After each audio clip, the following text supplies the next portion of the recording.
Bij de rest had Leiden een vastsprong van 1 punt, 39-28. Maar beide partijen binnen elkaar wegen. Nog niet uit de season, maar met nog 4 minuten te gaan in de laatste periode liep het de winst binnen van de Ljouwters. Ares had om een vastsprong van 12 punten. Maar Leiden begint alles of neer te spelen. Scoren een soort 3 punten.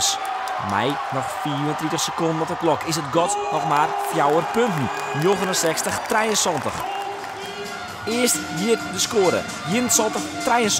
Nog zo'n 15 seconden te gaan. Michaels smiet de bal 57 voet. Waarom? Waar balbezit Leiden? Gerommel op de groen. Leiden krokt hem eruit. De bal gaat naar Boeten en de score. De 3 punten van Leiden. De ongelofelijke 3 punten. En dus de vastsprong.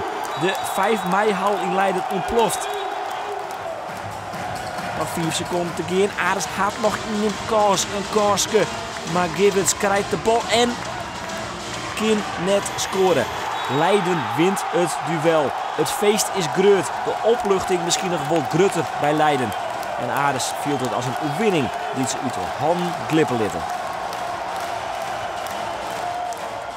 Coach Erik Braal, hoe is dit in vredesnaam mogelijk? Nou, we gooien de wedstrijd eigenlijk zelf weg door een paar onnodige fouten, denk ik. Trots. Nou ja, u hoort dat ze zijn wel trots. Bent u dat ook? Ja, ik ben heel trots op mijn team. Ik bedoel, het is een moeilijke hal om in te spelen. En als je dan eigenlijk de wedstrijd zelf weggooit, dan heb je alle reden om trots te zijn. Ja, maar je verliest wel.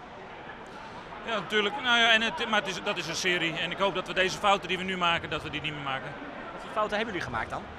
Nou, we zijn veel te veel bezig om de voorsprong die we hebben, om die te beschermen. We spelen een beetje niet assertief meer. En daardoor kwamen we voor, 12 punten voor. En dan moet je gewoon dat blijven spelen. Dat deden we niet. Nee, 12 punten voor. Normaal gesproken zou je zeggen met nog ongeveer 5 minuten te gaan, dan moet het toch klaar zijn. Dat zou moeten. Je speelt wel tegen een goede tegenstander natuurlijk. En je ziet dat we een beetje bibberig werden. En dan krijg je dit. With Hulk of Fame, how is this possible? You got to play for 40 minutes. Maybe we celebrated too early. And they kept fighting. You know, they're a tough team. They're a championship team.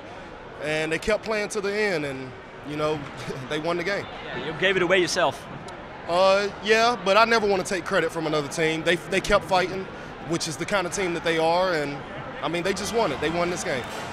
2 turnovers in the last, 30 seconds, I think. Yeah, I'm mad about mine. And, yeah, I mean, it was just, I don't know. I don't even know how to explain it. Like, I felt we had the game won. And we lost, so. But until that 2 steals, you played the game of your life, maybe. Not of my life, maybe no. This year. Okay. Yeah, this year, yeah. It was amazing. A lot of points. Everything you did was good. I mean, yeah, I got to keep doing it. We got to win 4 games, so. Are you proud at the moment? Because you're not proud. No. Why not? I'd rather lose by 60 than to be up the whole game and lose by 1. I hate losing when I know when we should have won. But this must give you some confidence for the next games. Yeah, but we're not going to lose confidence. We're a confident team. We're going to be okay with confidence.